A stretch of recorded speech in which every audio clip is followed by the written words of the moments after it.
Welcome to People Want to Know, a segment where we take your social media questions and we answer them. We give you tips, recommendations. This week we're going to be going over the do's and don'ts of resumes. And that's why I have with me this week Monica Santa Cruz yet again. Thank you so much for being here. It's an absolute pleasure for our audience to have you here. Thank you very much for having me here, JP. Again, otra vez un placer. And again, the opportunity to answer questions that people want to know.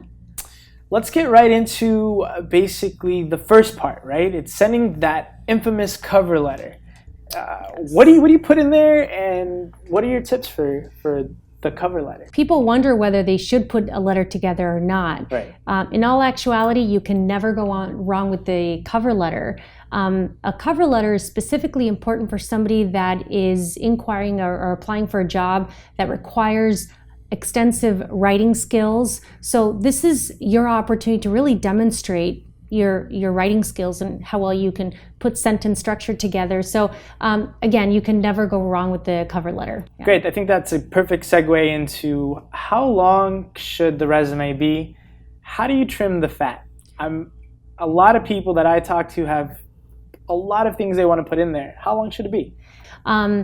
You want to keep it simple to who you are. So if you are a recent graduate that held a couple of jobs to get through school and you finally graduated and you're looking for that ideal opportunity, a one-pager should be good enough. And a big highlight on there is going to be obviously the degree that you've recently received.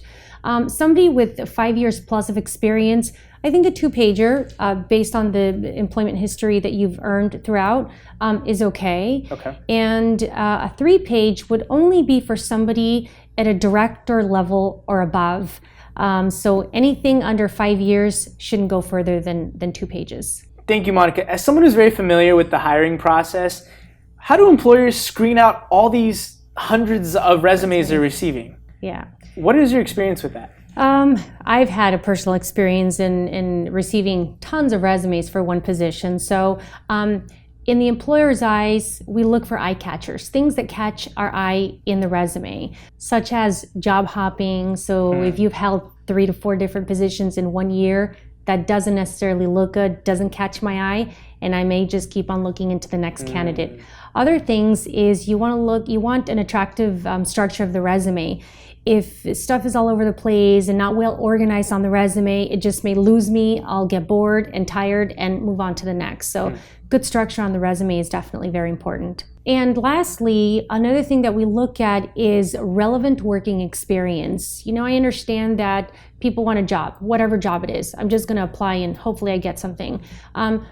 If there is a position in which they're applying for and we're specifically looking for a specific skill set, that's something that we're going to look at as well. So if you're applying for a job and you have relevant experience, make it stand out.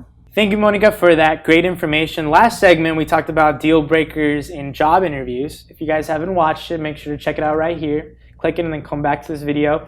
What are some deal breakers for resumes? There are several things that can go wrong on a resume. We look for spelling errors, so sometimes when we come across those, it's a little bit of a deal breaker for us. And one thing that I've seen, not a whole lot, but I have seen it's a little bit of a turnoff, is when I see a summary and then I see literally a list of employers. I worked here, dates, title, here, date, titled.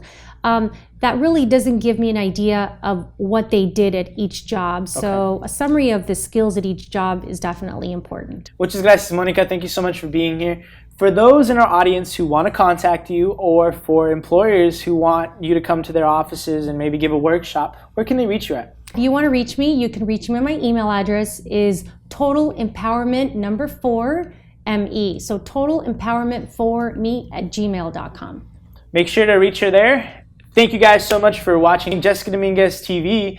Thank you for subscribing. If you haven't subscribed, make sure to subscribe. And in the comments section below, make sure to let us know some recommendations you may have, and let's have a discussion. We'll see you next week on People Want to Know. Wait, don't go anywhere. Please subscribe to the left and watch our videos below.